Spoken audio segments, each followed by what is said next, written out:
Greetings, August 7th, 2019, market update. A little bit of fun the last week, John? Volatility is back.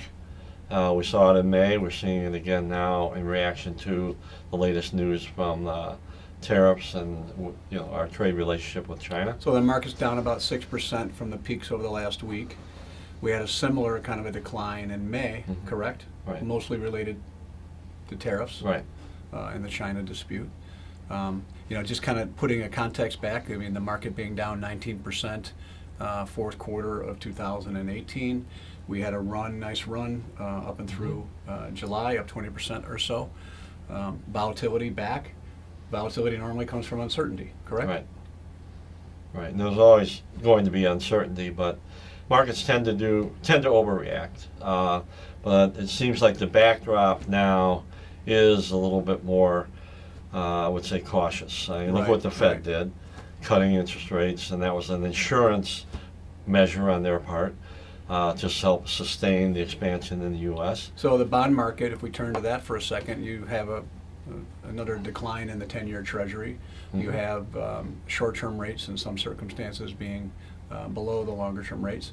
Oftentimes they say that's a predictor of recession, but a lot of that might have to do with currency flows and negative interest rates in Europe and money trying to find a place where it's getting a positive yield. Well, and I also think it's a fear trade as well. I mean, there's a flight to quality that drives bond prices up and yields down. So we're definitely seeing that now too. So. Well, you put that all together and you say, okay, where are we at in terms of the economy, in terms of earnings? Well, they're looking for 2% real growth in the U.S., which is subpar, but earnings were great last year related to the tax cuts. So now we're seeing quarter over quarter earnings on the S&P 500 maybe down 1%. The market seems to be digesting that reasonably well in terms of understanding that comparison. Right.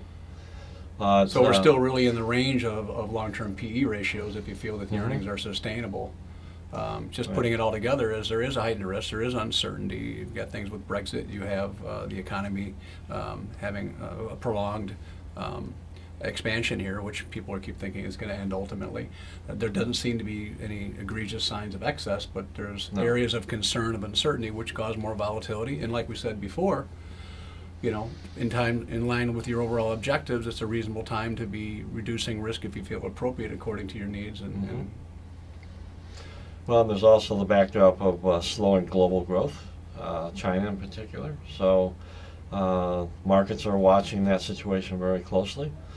But I think business sentiment is also waiting to see how this is all going to play out before they make additional investments. Right, so it's a cautious and kind of a patient kind of a sentiment, really. Yeah, but there are good things happening. Of course, unemployment is very low.